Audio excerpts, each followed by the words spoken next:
I'm Madeleine, the founder of the Flexpo event series. I'm joined today by Virginia Herlihy, who's the CEO and founder of How Do You Do It?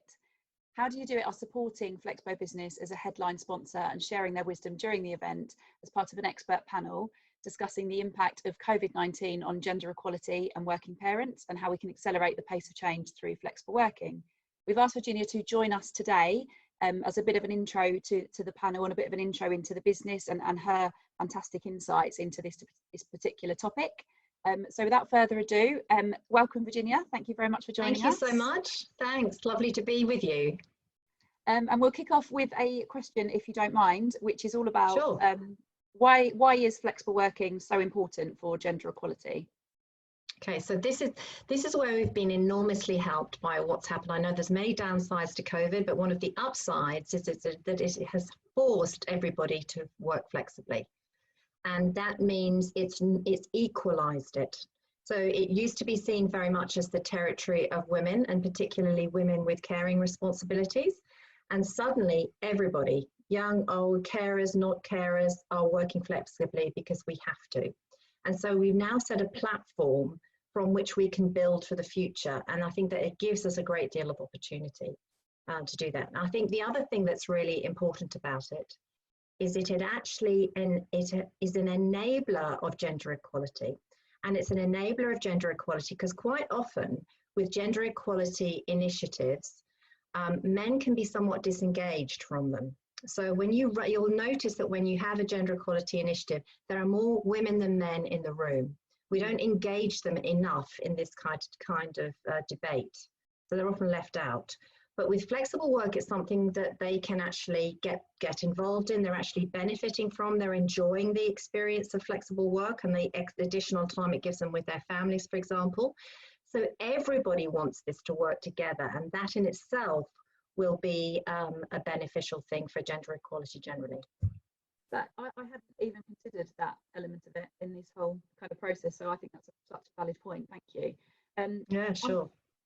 The kind of the bigger picture on this, what impact do you think? I know you guys are based in Australia, but obviously you have a UK business as well. I think Yes. Australia are further forward in terms of the work that you're doing over there to have a more gender equal workforce, but you're still not where you'd like to be. What impact, and I suppose the question really is for kind of both countries, what impact do you think COVID-19 has had on gender equality so far? Okay, so I think it's been absolutely massive. I mean, I think there are two sides to this, and in the work that we've been doing, we've been kind of researching ourselves. What are the silver linings of COVID? What's it brought us, its gifts? And what are the cons? What are the things it's really highlighted that we still really need to work on? And in terms of what it's brought us, as I just was talking about before, it's really normalized flexible work for everybody. Because I'm sure you can remember, just like me, Maddie, not so long ago, we had managers saying, but if I can't see the person, how do I know they're working? And now they've had to and now they've had to trust them. They've had to empower their teams. They've had to focus on output versus whether I can see you in the office doing things. So it's changed the way we think about it, and surprised people, I think, in the fact that we haven't all fallen over and productivity hasn't completely stopped. We've actually managed to keep working and keep businesses open. So I think that's a huge benefit from COVID. I think secondly, it's given us access to the whole of the person's life, because we're in this Zoom meeting here. I mean, if your door wasn't closed, you might have a child walk in at any minute. My dog might stroll in. We see guarantees. Exactly. We'll see how it goes. But what we've done is we've normalized that too. It's not surprising to people anymore. So we used to have this huge separation where work was over there. Yeah. And life is over here, and I'm not supposed to bring the two together. And suddenly we haven't, life is messy. Suddenly we haven't been able to separate, we've had to integrate. So I think that's been a huge benefit.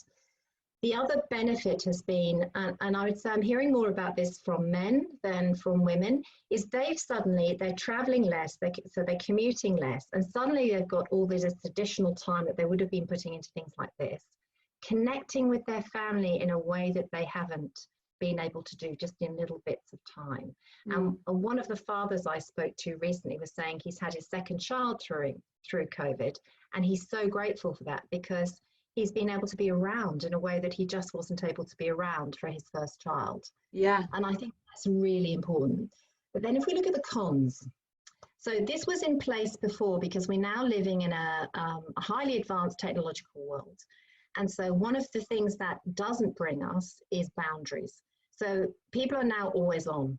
Yeah. And they were always on before, now they're even more always on because there's no physical separation. So unless they're creating those boundaries for themselves, they often don't exist.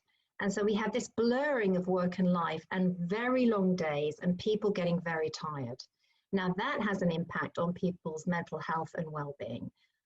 And that's emphasized by the fact that we're living in very uncertain times and we're not able to connect in anything like the way we are used to being able to connect. So those are some major cons. And then the third one is the gendered impact. So there's no question so far. The data is saying, and of course we've got more of this to come, but that women have been more negatively affected than this by men. And they were already behind.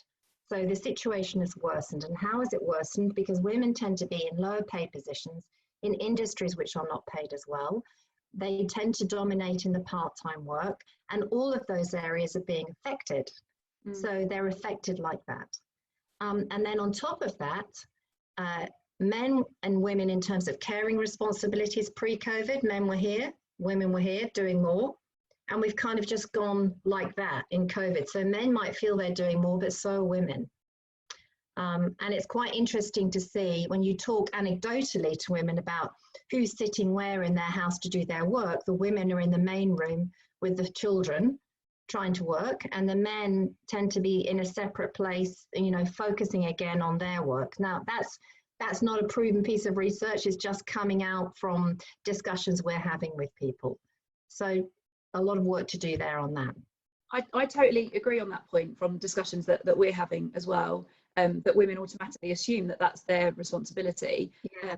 And I'm not going off topic really, but we haven't talked about talking about this, but I posted actually about this yesterday because it's a real bugbear of mine, and I know that you feel very strongly about this as well. Very, very strongly about it.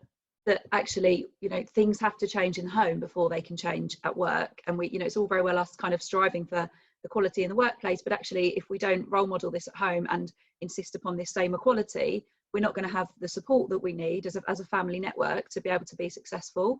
I also feel very strongly that this should be an echo chamber of agreement, and we would like this to be actionable. So I'd really love, because you're the absolute guru of this, you to just talk very briefly about, if you can do that briefly, about how women need to change their language as well when we're talking about the responsibilities that we have, if you're happy to. Yeah, I could be on this for a while, so you might have to interrupt me. So essentially, gender equality, there are two parts to gender equality, or gender parity, and this is for men as well as for women, right? But essentially, we've got what's happening at work, and we know we're behind there, and then we've got what's happening at home. So when we're working with people, we're working with people on 3 levels, and one of the levels we're working on is the individual level, which is what can you personally do? And you can actually do a great deal in your own home to facilitate this.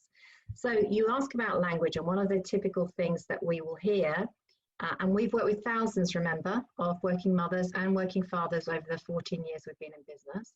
A common thing that a mother will say is, I'm very lucky, my husband's very good, or my partner's very good, he's very helpful and supportive. So, and I will say, well, okay, let's just, that's great. And let's just stop there for a moment. And by you using that language of he's very helpful, he's very supportive, what does that suggest you believe?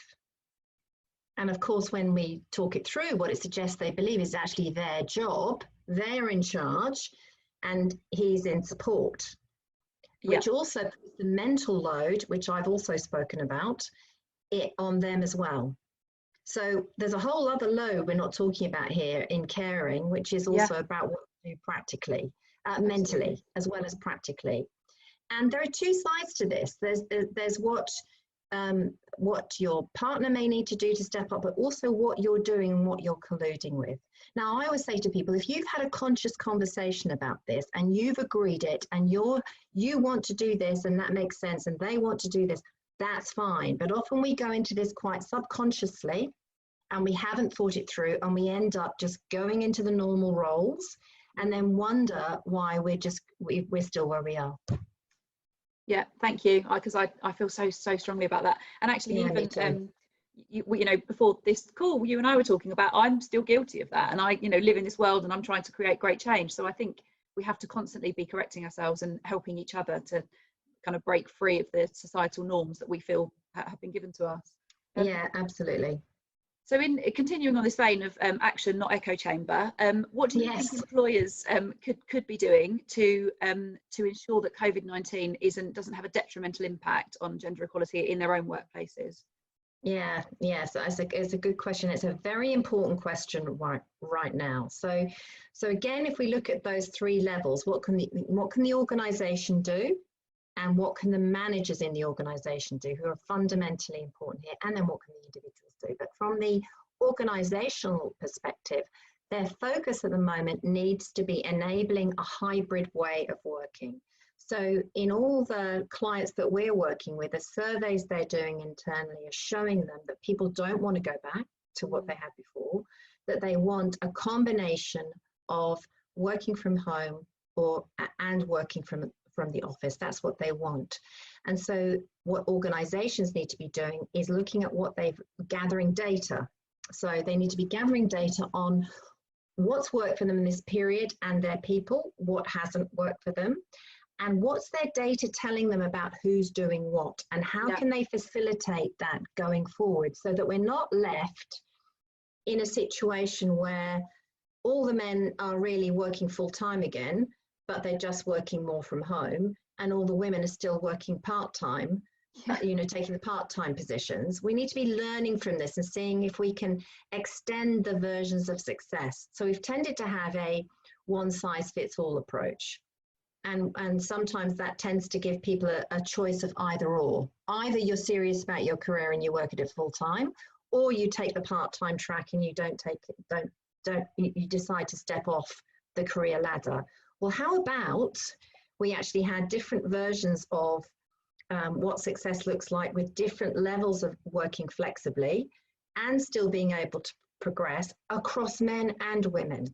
So I do think that data point is very important, because what we're seeing at the moment still is women have been more affected by furloughing, by pay cuts, etc., because there's such a divide here in terms of part-time, full-time, and how that rolls. So we're looking to try and create more variety of options, I think, here.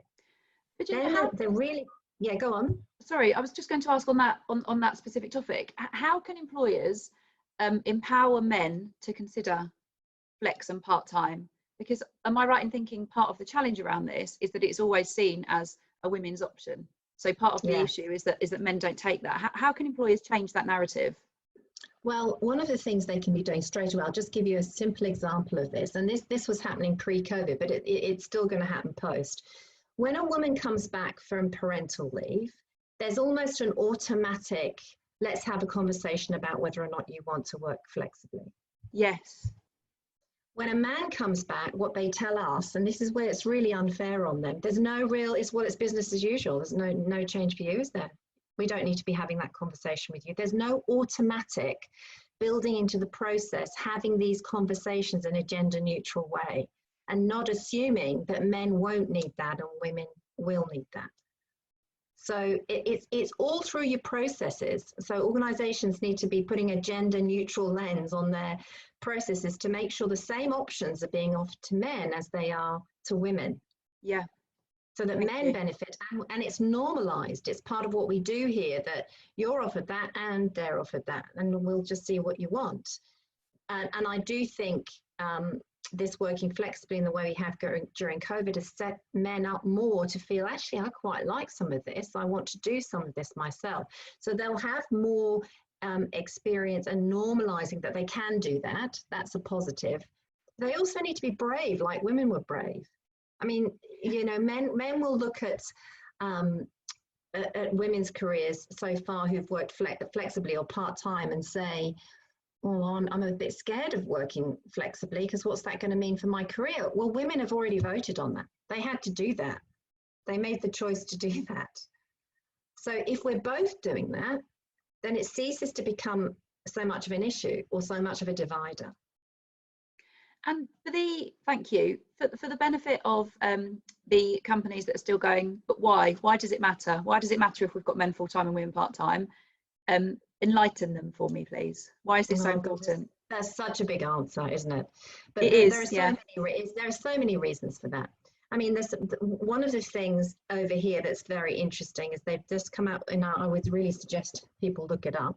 There's a piece of research that's come out for the first time, which has showed a cause with WGEA and Bank West Curtin Economic Centre.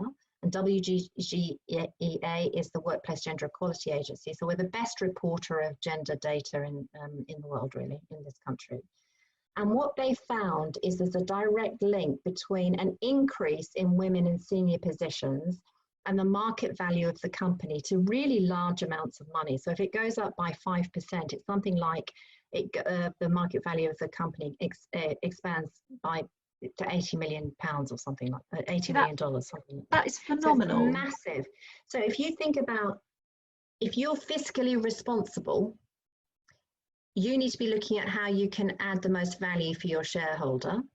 If you haven't got women in senior positions in your organization, you're not doing as well as you could be. And for the first time, this research shows that. It's actually because we've been able to look at the data over a 5-year period, same kind of organizations responding, and that's what they're finding. So there's a very strong financial reason. So it's a smart thing to do business-wise, but it's also the right thing to do, isn't it? To give people, you know, from the human perspective, choice on how they live and work, and give people more variety on how they do that. For men who actually don't want to, they want to lean more into family, and for women who want to lean more into work. And that is going to attract and retain talent. And there's always competition for good talent. Yeah, absolutely. Thank you. And I think that's so critical, because often HR teams understand the value of this, but they're trying to push it up through the ranks. And I think there are, sadly, a lot of companies that will be trying to get back to business as it was before and not making the most of the opportunity that this has represented. So I think that's really important. Thank you. As a business, are there things that you have, I'm sure the answer to this is yes, but I'd like to know what, please. How have you evolved during the pandemic? Are there things now that you're highlighting and changing in the work that you're doing?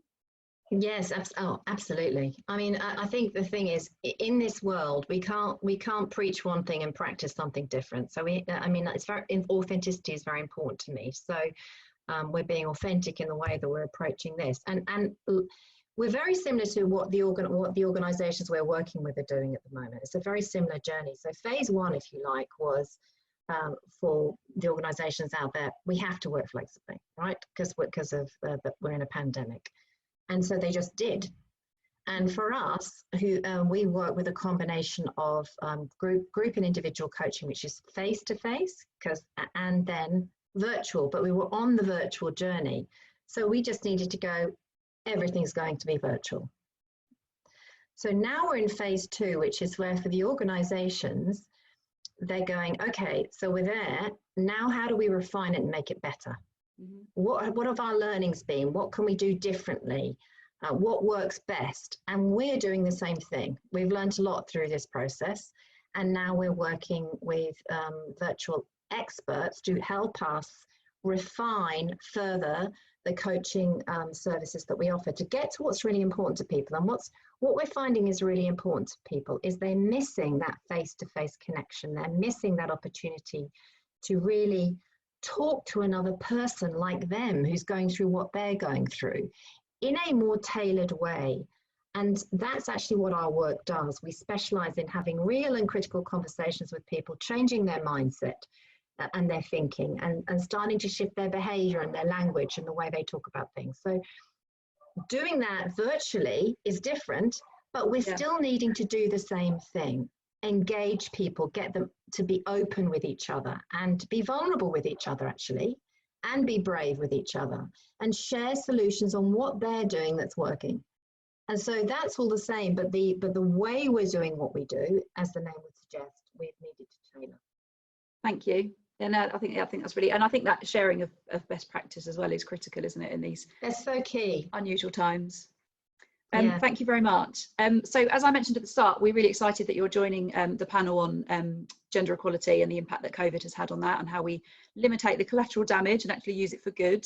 On that vein, we've kind of touched upon this, but why is it so important that we look at the impact of COVID on gender? Yeah, like it's critical, isn't it? I mean, the reality is, again, all the data shows us this. So this is not even opinion based, it's data based. We're in different places. Men and women are in different places in this world in terms of how much power and influence they have and all sorts of other things. So typically speaking, and I don't want to generalize here, because I believe in equality for parity for both sides, obviously, that men typically are in more senior positions. They earn more money. They do less caring work. And they work full time. Women are in less powerful positions. If anybody's working part-time, it's them. They earn less money and they do more caring. So they're literally opposite ends of the scale. Yeah. Now, what's one thing that they both potentially can benefit from, and that they both enables them both, men to not get stuck in that if they don't want to be, and women to not get stuck in that if they don't want to be. They need more choice. And what flexible work does is it enables them to have more choice. And that in itself will be an enabler of more versions of success, an enabler of gender parity, so that both people benefit. Thank you. That was really concisely put, and I couldn't agree more. Thank you so much. Yeah. Thank you very much. I feel like there's tons that we could talk about, but we'll save some of it for the event, if possible. So thank you very, very much for giving up your time and for joining us today. Thank you very much, everybody at home who's watched this. I presume that you're at home and not in an office. You may well be back in an office by now. If you'd like to hear Virginia talk more, if you'd like to be involved in the pace of change and why flexible working is so important to the future of your workforce, please do join us at Flexpo Business. It's free to come along. It's a virtual conference and exhibition. It's running on great tech. We think it's a really enjoyable experience from a user perspective. And there's the chance to ask Virginia questions, to put questions to the other panels on specific topics. To see the full agenda and to register, please just head over to our website, flexpo.co.uk. And we'll put the link as part of this video as well. So thank you very much for watching. Thank you very much, Virginia, for giving up your time. And we'll look forward to hearing more from you on the day. Yeah, fabulous. Thank you. Thank you.